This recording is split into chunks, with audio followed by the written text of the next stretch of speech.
What's going on, guys? Eric Allen, owner of Top Rated MMA. For this show, I got to speak with Joanne, the Menace Doyle. She's from the UK. She's heading over here to the States to fight for the World Class Fight League Flyweight title October 13th. And then she's heading back to the UK, fight for another title December 1st for Cage Warriors Academy Northwest. This was an awesome show. Check it out.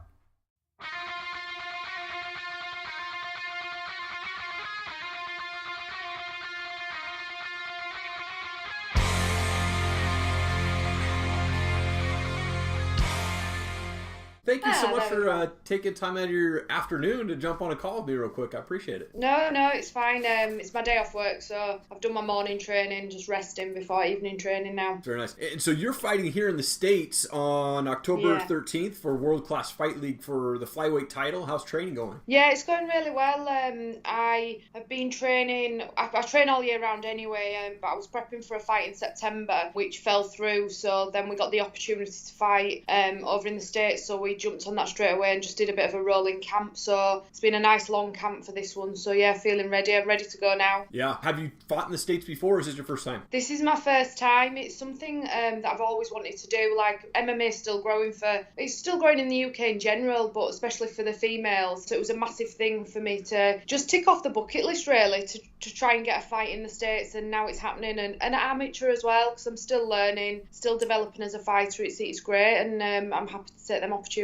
Nice. And how early do you have to get to the US to kind of adjust to that time change? Yeah, I mean, we've decided to fly out a week before, so we land on the Sunday before the fight, so we've got a nice week just to chill out, let my body repair, get the last bit of weight off and adjust to the time zone. So yeah, we didn't want to leave it too late, and got the time off work, so yeah, let's get over there and get ready for the fight. Yeah, nice. I also noticed you have another title fight coming up for Cage Warriors Academy Northwest in December, right? Yeah, that's it was a little bit last minute because we've been focused so much on the fight in the States. Got my name put forward and someone challenged straight away, so yeah, really excited to be fighting in the UK, because a lot of my fights have been abroad for various reasons. So yeah, it's great to be fighting in the UK as well, and especially on a big show. Yeah, congratulations on that. That's great. Oh, thank you. So according to Tapology, you started fighting in 2016, is that right? Just a couple of years ago? Yeah.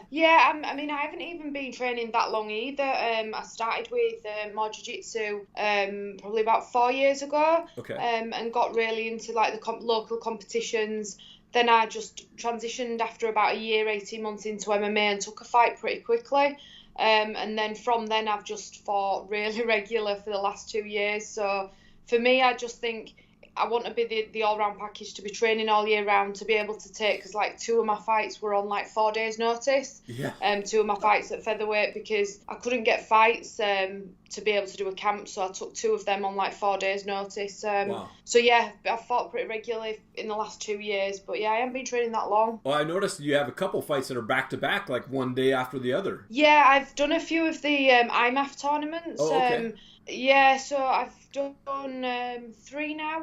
And yeah, so a lot of that's why they're back-to-back, because you do, well, for the boys, because they have full categories, they can fight up to 5 times. Wow. I think a couple of the American lads did really well at the Worlds last year, and have since been signed pro. But yeah, they fight like 5 times in a week. The girls' categories is not as full, so you tend to get maybe 2, 3, 4 fights.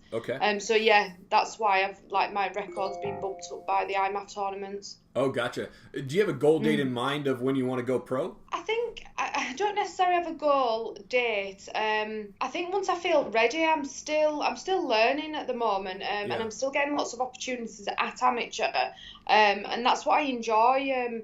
For me, I want to take that next level up when I turn pro, so like be more full-time training and things like that, which I'm not necessarily in a position to do.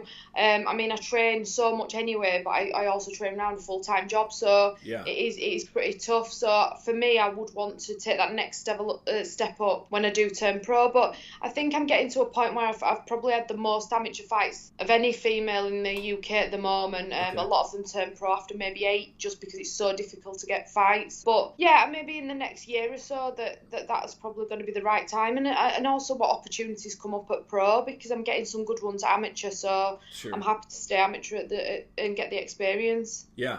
How'd you get the nickname the Menace? It's kind of off my dad, really. My dad was named Dennis. Okay. And he was nicknamed Dennis the Menace. And then I think because I was quite unassuming as a fighter and people didn't expect me, I'm like the youngest sibling, and I was the quieter one. And then for me to be the fighter, and then it just kind of took over to be the Menace after my dad. That's awesome. That's awesome.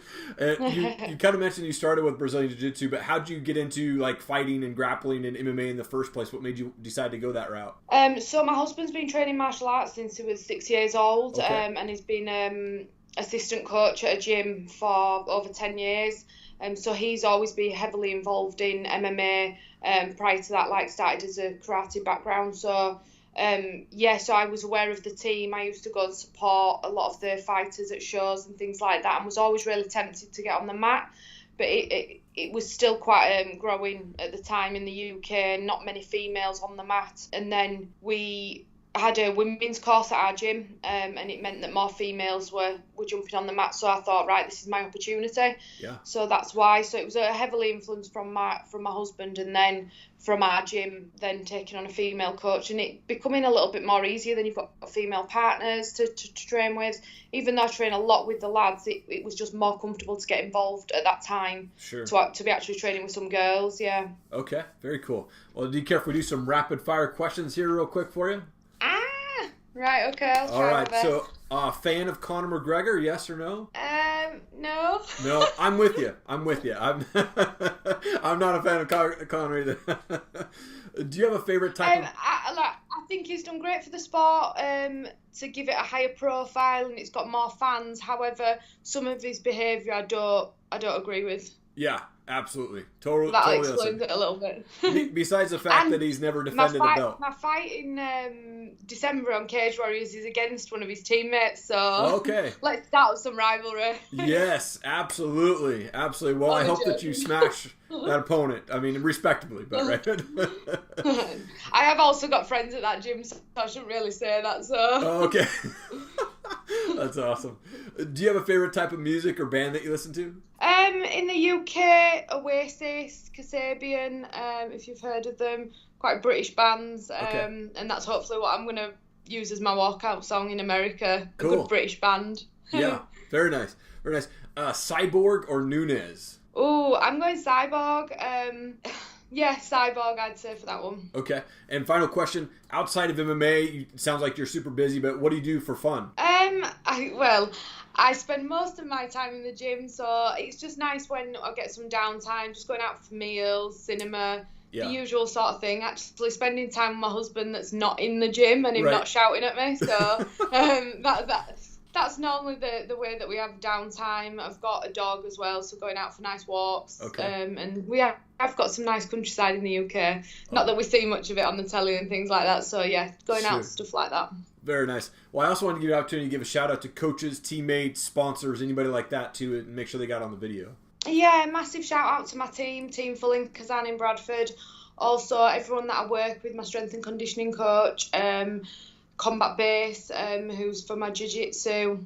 Also, I train over at another gym called Air Valley Martial Arts.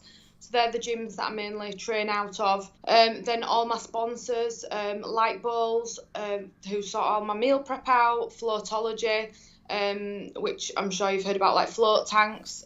So yeah, I use them as well as a downtime. So that's another thing that I do in my downtime.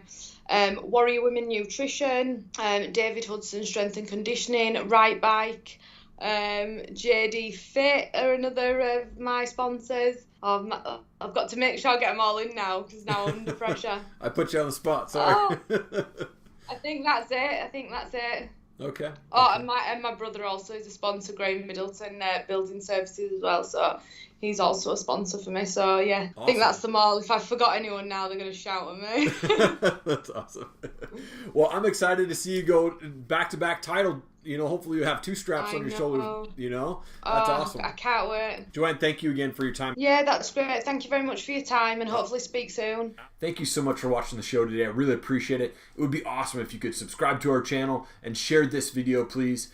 We take 25% of the profits that we earn through TopRatedMMA.com, and we give that back to Higher Heroes USA, which is an organization that helps veterans. with free job placement and training after they're out of the service and for their families. We also take 5% of all the profits made through topratedmma.com, and we give that to the fighter sponsorship program through Fightbook MMA. It's a great, great organization. Both of them are. Again, thank you for watching the video. Have an awesome day.